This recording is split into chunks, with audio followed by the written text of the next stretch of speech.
In today's video, I'm going to teach you how to use Google Fonts in Google Docs. First, let's start by opening Google Docs. You can do this by navigating to docs.google.com in your web browser. Once you are there, you may need to sign in with your Google account if you haven't done so already. The screen will display your recent documents or templates you can choose from. This is important because it ensures you are in the right place to access all the features Google Docs offers.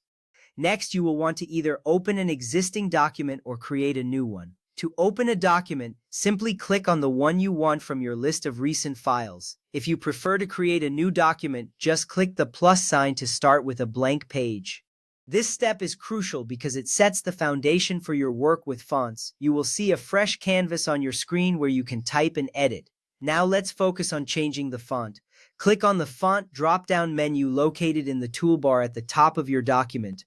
This menu shows the current font style, usually set to something like Arial or Times New Roman. It's important to know where this menu is as it holds all the options for customizing the text in your document.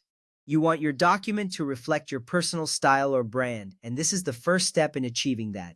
From there, you will click on More Fonts from the list. This option opens up a new window that showcases a wider selection of fonts available through Google Fonts.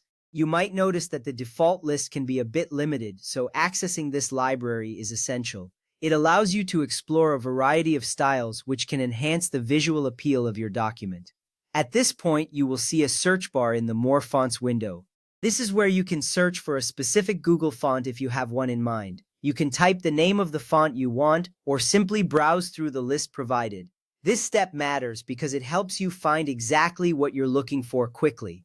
A good font choice can make your document more engaging and readable. Once you find a font you want to use, go ahead and select it. You can do this by clicking on the font name and it will be highlighted. This action indicates that you have chosen that specific font. It's a straightforward step, but very important as it signals to Google Docs that this is the font you wish to apply to your text. After selecting your desired font, click OK to confirm your choice. This final action will close the More Fonts window and apply the new font to your document. You should see the font change immediately in your text. This makes sure your changes are saved and you can start using your new font right away. Now you have successfully learned how to use Google Fonts in Google Docs. You can repeat these steps anytime you want to change the font in your future documents. Remember, customizing your fonts can significantly impact how your content is perceived. Enjoy experimenting with different styles to find what best represents you or your project.